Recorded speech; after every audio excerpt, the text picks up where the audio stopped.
السلام علیکم ملګرو. د پنځپیریانو مشر مولانا شیخ طیب صاحب محترم یو ویډیو ډیره زیاته وایرل ده په سوشل میډیا باندې. هغه دا خبره کړې ده وایي کوم عالم چې د بادشاهانو دربار ته ورځي نو پوه شه چې دا صحیح سړی نه دی، دا صحیح عالم نه دی، بلکې دا غل دی. نعوذ بالله.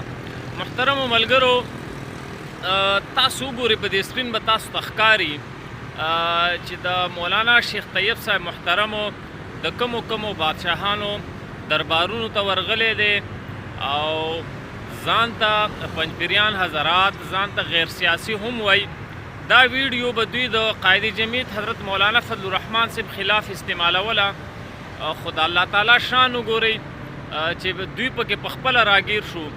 وایي کوم سړی چې د حد نه زیاته هوښیاري کوي نو مشران وایي چې هغه د خپو لاسونه ګیریږي، یعنی صرف د خپو او صرف د لاسونو نه ګیریږي بلکې د سر او د خپو نه ګیریږي مکمل. نو د دوی سره نن هغه چل وشو. تاسو وګورئ چې دا د کومو بادشاهانو دربارونو ته حاضر شوی دی او څوک دې ماته دا وښیي په دې پنځپیریانو حضراتو کې چې د وخت بادشاه دی ستاسو کور ته درغلی، ځکه تاسو ځان ته غیر سیاسي وایي او د هغې باوجود د بادشاهانو دربارونو ته ورځئ. نو کیدای شي دا خبره د هغه عالم په باره کې چې هغه په نظام کې کار نه لري او سیاست کې کار نه لري او د هغې باوجود هلته ځي هغه دربارونو ته حاضري لګوي. نو مولانا فضل الرحمن صاحب خو پخپله یو سیاسي عالم دی او هغه په نظام کې کار کوي. نو په دې نظام کې به د هغه د بادشاه سره مواسطه راځي، د غیر مسلمو سره به مواسطه راځي. او بله په دې سکرین باندې به تاسو دا تصویر ښکاري چې شیخ طیب صاحب محترمو د عمران خان دورې حکومت کې چې عمران خان د امریکې دوره کړې وه او هلته قادیانیانو د هغه دپاره یو تقریب منعقد کړی و، هغې ته بیا خطاب هم کړی و، د مولانا فضل الرحمن صاحب خلاف یې پکې خبرې هم کړې وې په امریکا کې، په ځای د دې چې هغه د عافیه صدیق د رهایي دپاره خبره کړې وې یا په کوم مسلمانانو ملکونو کې چې د امریکې د طرفه ظلم زیاتې او وحشیانه کاروایانې روانې د هغې خلاف خبره کړې وې. خو هغه هلته په امریکا کې هم د قائد جمعیت حضرت مولانا فضل الرحمن صاحب خلاف خبرې وکړې د هغه کفارو د خوشحالولو دپاره. او بیا چې کله هغه پاکستان ته د هغه واپسي وه نو شیخ طیب صاحب محترم د هغه استقبال له ورغلي او اکثر پنځپیریان حضرات دا اعتراض هم کوي په قائد جمعیت باندې چې دا د مریم نواز سره په سټیج کینی. نو یقینا هغه سیاسي شخصیت دی. ما تاسو ته وویل چې د هغه به د هر چا سره واسطه راځي، زنانه، نارینه، غیر مسلم، مسلمان، ځکه هغه په نظام کې کار کوي او هغه سیاسي عالم دی، د هر چا سره به واسطه راځي. خو کم سے کم د پنځپیریانو حضراتو دا نظریه عقیده ده چې مونږ غیر سیاسي یو، خو د هغې باوجود تاسو وګورئ په دغه استقبال چې دوی تلي نو په دې کې فردوس عاشقاوان چې یوه زنانه ده او ډېره بېشرمه زنانه ده. تاسو به د دې ویډیوګانې کتلي چې اکثر نارینهو له غاړې هم ورکوي. نو هغه دا ټول یو ځای تلي او مشترکه تلي او د عمران خان استقبال دپاره.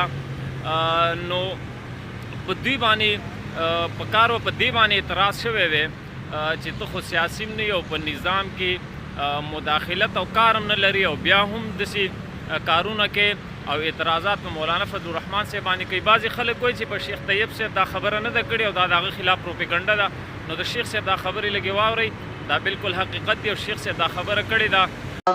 فعلم انه لسون کله چې تا یو ملا ولیده چې دی د بادشاهانو دربارونو ته ډېر ځي، په دې پوه شه چې دا غل ملا دی، ځکه دې مسلې پټه کړه او ډېر روان دی، په دې پوه شه دا غل دی.